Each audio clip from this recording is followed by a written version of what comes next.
नमस्कार. कामधन मराठी वार्ता स्पॉट बातमीमध्ये मी संपादक रामलिंग पुराणे आपलं स्वागत करीत आहे. स्थानिक स्वराज्य संस्थांच्या निवडणुकीच्या माध्यमातून मुरुम शहर नगर परिषद निवडणूक आज दिनांक 2 डिसेंबर रोजी सकाळी 7:30 ते संध्याकाळी 5:30 वाजेपर्यंत पार पडली आणि निवडणूक प्रक्रिया एकदम शांततेत ही प्रक्रिया पार पडली. एकूण 20 मतदान केंद्र होते आणि या 20 मतदान केंद्रामध्ये मुरुम शहरातील जवळपास 14,920 मतदारापैकी 10,050 मतदारांनी मतदानाचा हक्क बजावला. म्हणजे जवळपास 67.35% मतदारांनी मतदानाचा हक्क बजावलेला आहे. या टोटल या निवडणूक प्रक्रियेमध्ये निवडणूक विभाग असेल किंवा सर्वात मोठा जो कायदा सुव्यवस्थेचा प्रश्न निर्माण होऊ नये यासाठी पोलीस प्रशासनाच्या वतीने जो प्रयत्न केला गेला, काळजी घेतली त्याबाबत आपण ज्यांच्या नियंत्रणाखाली हे निवडणूक प्रक्रिया पार पडली. आपल्यासोबत मुरुम पोलीस स्टेशनचे सहाय्यक पोलीस निरीक्षक प्रभारी अधिकारी संदीप धैपळे आहेत. त्यांच्याशी आपण बातचीत करूया. सर, या निवडणुकीच्या पार्श्वभूमीवर निवडणूक शांततेत पार पडावी यासाठी आपण कोणकोणती खबरदारी घेतलेली होती? आज मुरुम नगर परिषदेचं इलेक्शन 20 बूथवर होतं. सदरचं इलेक्शन आहे माननीय पोलीस अधीक्षक विकी खोकर मॅडम आणि माननीय SDPO साहेब सदाशिव शेलार यांच्या मार्गदर्शनाखाली अतिशय शांततेमध्ये पार पडलेलं आहे. पूर्ण दिवसभरामध्ये कुठल्याही बूथवर किरकोळ देखील वाद निर्माण झालेला नाही.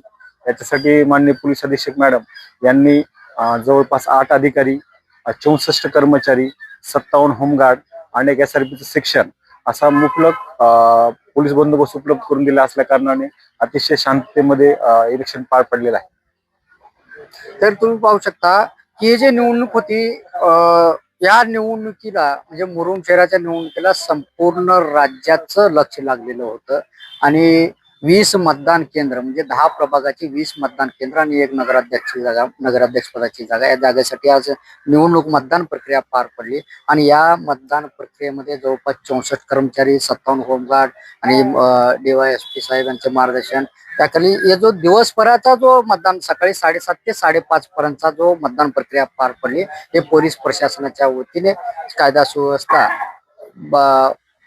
बाधित होऊ नये यासाठी संपूर्णपणे काळजी घेण्यात आलेली होती. त्या मतदानाच्या पार्श्वभूमीवर म्हणजे मुरुम नगर परिषद सार्वत्रिक निवडणूक मतदानाच्या पार्श्वभूमीवर एकूण 20 मतदान केंद्राचं नियोजन निवडणूक आयोगाच्या वतीने करण्यात आलेला होता. पहिलं म्हणजे नूतन प्राथमिक शाळा, उर्दू शाळा, केंद्रीय प्राथमिक शाळा, कन्या प्रशाला, प्रतिभा निकेतन, नगर परिषद व्यायामशाळा, डॉक्टर बाबासाहेब आंबेडकर शहर वाचनालय, नूतन प्राथमिक शाळा, जिल्हा परिषद प्रशाला, स्पेशल शाळा भीमनगर. तर या मतदान केंद्रावर एकूण 10,050 मतदारांनी मतदानाचा हक्क बजावला. तर मतदान केंद्रानुसार एक मध्ये म्हणजे प्रभाग 1 त्यामधील किंवा त्यामधील 1 मध्ये एकूण 513 मतदारांनी मतदान केलं. त्यानंतर 2 मध्ये 509, प्रभाग 2 मध्ये 494 मतदारांनी मतदान केलं. प्रभाग 2 मध्ये 464 मतदारांनी मतदान केलं आहे. प्रभाग 3 मध्ये 428 मतदारांनी मतदान केलेलं आहे. प्रभाग 2 मध्ये 423 मतदारांनी मतदान केलेलं आहे. प्रभाग 4 मध्ये म्हणजे कन्या प्रशाला येथे 497 मतदारांनी मतदान केलेलं आहे. प्रभाग 4 मध्ये 513 मतदारांनी मतदान केलेलं आहे. प्रभाग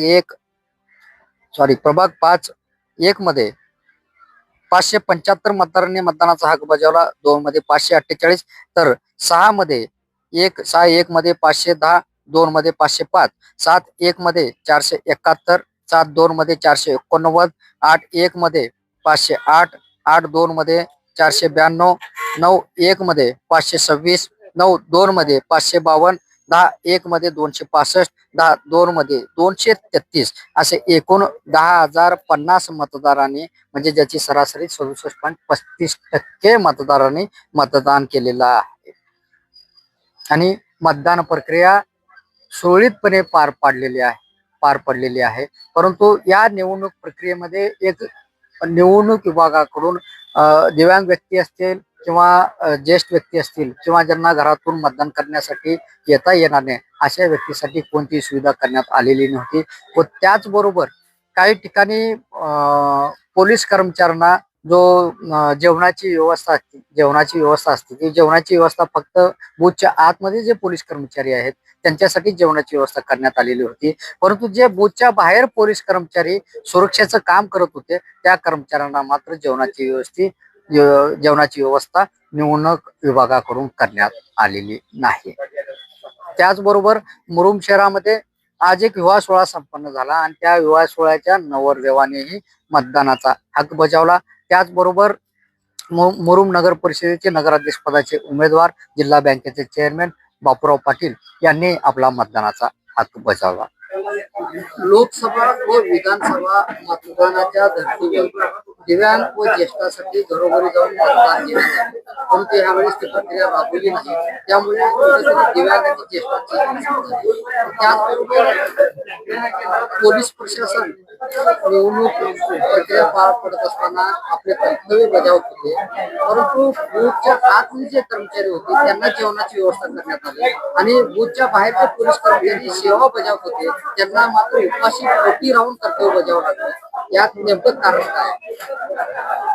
दिव्यांग आणि वृद्ध जे मतदार आहेत त्यांच्या बाबतीत लोकसभा आणि विधानसभेला माननीय भारत निवडणूक आयोग यांच्याकडून तशी फॅसिलिटी उपलब्ध करून दिली होती आणि तसे आदेश होते. परंतु आपल्या स्थानिक स्वराज्य संस्थेच्या निवडणुकीसाठी माननीय राज्य निवडणूक आयोग यांच्याकडून तशा कोणत्याही सूचना किंवा तसे कोणतेही आदेश प्राप्त नव्हते. त्यामुळे वृद्ध आणि जे अपंग मतदार आहेत, दिव्यांग मतदार आहेत त्यांच्या बाबतीत आपल्याला होम वोटिंगची सुविधा उपलब्ध करून देता आली नाही, कारण तसे आयोगाचे कोणत्या प्रकारचे आदेश नव्हते. परंतु त्यांना प्राधान्याने मतदान केंद्रावर मतदान करून देण्याची व्यवस्था करायची सूचना दिल्या होत्या. त्यानुसार आपल्या सर्व मतदान केंद्रावर त्यांना प्राधान्याने मतदान करण्यास देण्यात आलेले आहे. आणि दुसऱ्या बाबतीत जो विषय आहे, बूथवर जे पोलीस कर्मचारी होते त्यांच्यासाठी माननीय राज्य निवडणूक आयोगाकडून जो काही भत्ता असतो तो भत्ताही देण्यात येतो आणि त्यांच्या जेवणाची व्यवस्था करण्यात येते, कारण त्यांना बूथ सोडून जाता येत नाही. त्यामुळे जो मतदान बूथवर जे पोलीस कर्मचारी उपलब्ध होते, बूथवर जे नेमलेले होते त्यांना आपण जेवणाची आणि त्यांच्या भत्त्याची व्यवस्था केली आहे.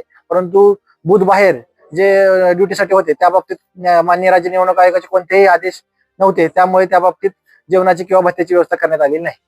एकंदरीत निवडणूक प्रक्रिया व्यवस्थित पार पडली. हो, यस. एकंदरीत आपल्या मुरुम नगर परिषदेच्या 10 प्रभागातील 19 मतदान केंद्रावरली निवडणूक प्रक्रिया एकदम शांततेत पार पडली आहे. त्याबद्दल मी मुरुम नगर परिषदेच्या सर्व मतदारांचे आभार मानतो.